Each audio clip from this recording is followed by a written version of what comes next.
tun akwai tasha wacce kusan a ce tana nuna wayannan, kai in ma tasha ta Hausa ce in ba ta nuna wayannan fina-finai din ba za ta yi farin jini ba.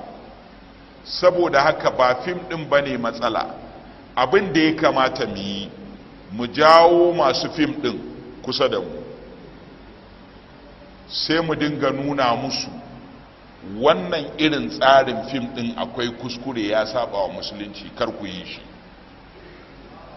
ɗazun nan wasu suka kawo mun ziyara masallacin nan, yan fim, ina zaune aka ce malam kayi baki, na ce to ina suke, sai na ga wasu yan mata guda biyu, sai aka ce wayannan yan fim ne, na ce to madalla sannunku da zuwa, daman irin ku muke nema.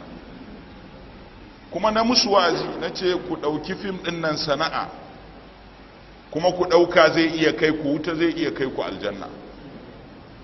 idan kun yi abin da Allah yake so zai kai ku aljanna, in kun yi abin da fim ai magana ce mai faɗi.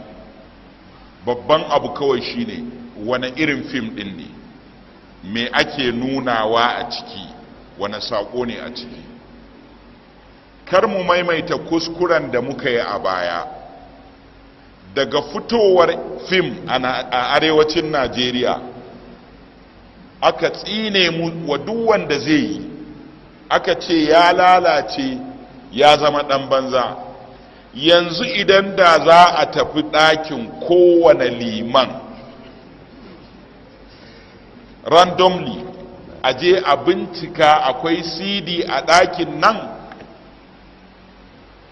to in Allah dan an samu 10 to za a samu 1 na Hausa fim. ko da ba liman din ne ya kai ba, matarsa tana kallo, ko yarsa tana kallo, ko ɗansa yana kallo. ina fata ana fahimta.